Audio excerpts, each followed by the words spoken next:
ज़ोहरान ममदानी ने New York mayor का चुनाव जीतकर सुर्खियां तो खूब बटोरी, मगर अब तगड़ा बवाल भी शुरू हो गया है। ट्रंप के बाद अमेरिका के कई नामी बिजनेसमैन भी ममदानी का खुलेआम विरोध कर रहे हैं।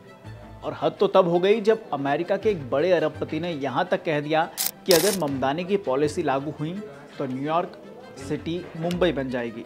ममदानी की अगर बात करें, इससे पहले सवाल अरबपति से भी है। उनसे पूछना चाहेंगे कि वो किस लेन से आखिर मुंबई को कम आंक रहे हैं। उनकी और आपकी जानकारी के लिए हम बता देते हैं कि ममदानी का विरोध करने के लिए अमेरिका के अरबपति बैरी ने जिस मुंबई को नीचा दिखाया, वही मुंबई एक ग्लोबल सर्वे के मुताबिक दुनिया के सबसे खुश शहरों में 5वें नंबर पर आती है। टाइम आउट इंडेक्स 2025 में वर्ल्ड बेस्ट सिटीज का सर्वे भी हुआ, उसमें भी मुंबई दुनिया के 50 सबसे अच्छे शहरों में शामिल है। इतना ही नहीं, कल्चर और फूड के मामले में मुंबई को टेस्ट एटलस ने 100 best food cities in the world 2024 और 25 में 5वीं रैंकिंग दी है। खैर, अब पूरी खबर क्या है वो भी जरा समझिए। दरअसल ये कहानी ममदानी के चुनाव जीतने के बाद शुरू हुई। ज़ोहरान ममदानी ने चुनाव के कैंपेन के दौरान एक बहुत बड़ा वादा किया था। वादा था कि अगर वो चुनाव जीते तो रेंट फ्रीज कर देंगे। इसके लिए उन्होंने नारा दिया था, रेंट फ्रीज प्लीज। इसका मतलब था कि न्यूयॉर्क में किराए पर रहने वाले लोगों के लिए किराया एक समान रहेगा, ताकि किराए पर रहने वाले लोगों को राहत मिल सके। लेकिन ममदानी के चुनाव जीतने के बाद अब उनके इसी वादे पर बहस छिड़ गई है। सबसे पहले अमेरिका के अरबपति इन्वेस्टर बैरी स्टर्नलिट ने ममदानी के प्लान पर सवाल उठाए। बैरी स्टारवुड कैपिटल ग्रुप के चेयरमैन और CEO हैं।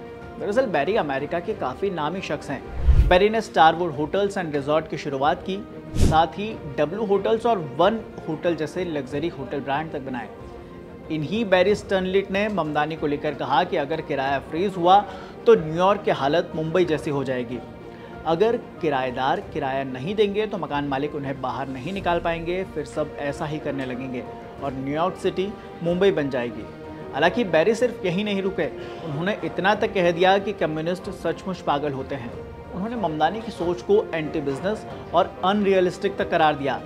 बैरी का कहना है कि ऐसे कदमों से रियल एस्टेट डेवलपर्स का भरोसा खत्म हो जाएगा और नए हाउसिंग प्रोजेक्ट ठप पड़ जाएंगे। उन्होंने कहा, न्यूयॉर्क सिटी के लिए बहुत कठिन वक्त है। हो सकता है कि ममदानी को वोट देने वाले लाखों लोगों को ये न समझ आए कि समाजवाद पृथ्वी पर कहीं भी कभी भी कारगर नहीं रहा। कहने का मतलब ये था कि न्यूयॉर्क में पहले ही हर $10 करोड़ से बड़े प्रोजेक्ट के लिए यूनियन का होना ज़रूरी होता है और इसी वजह से लागत बहुत ज़्यादा बढ़ जाती है। अगर ऊपर से किराया फ्रीज कर दिया गया तो मकान मालिकों के लिए घर का मेंटेनेंस और कंस्ट्रक्शन नामुमकिन हो जाएगा। हालांकि ममदानी अपने फैसले पर अड़े हुए हैं। उनका कहना है कि जब किराएदारों की आमदनी नहीं बढ़ रही तो किराया क्यों बढ़े। किराए पर रहने वाले एक परिवार की औसत कमाई $60,000 है। वहीं दूसरी तरफ दावा ये भी है कि न्यूयॉर्क के मकान मालिकों की कमाई पहले से ही उनके खर्च से 2 गुनी है और जो मकान मालिक वाकई मदद चाहते हैं उन्हें सिटी फंड से मदद दी जा सकती है। ऐसे में एक तरफ भारतीय मूल के ममदानी हैं जो अफोर्डेबल हाउसिंग की बात कर रहे हैं, तो वहीं दूसरी तरफ अरबपति बैरी स्टर्नलिट हैं जो मानते हैं कि ये पॉलिसी न्यूयॉर्क को तबाह कर देगी। अब देखना ये होगा कि रेंट फ्रीज प्लीज वाला ये वादा न्यूयॉर्क को राहत देगा या नई मुसीबत। आप इस पर क्या सोचते हैं हमें कमेंट में ज़रूर लिखिए। फिलहाल के लिए इस खबर में इतना ही। ABP लाइव से मैं हूं अमन जैन।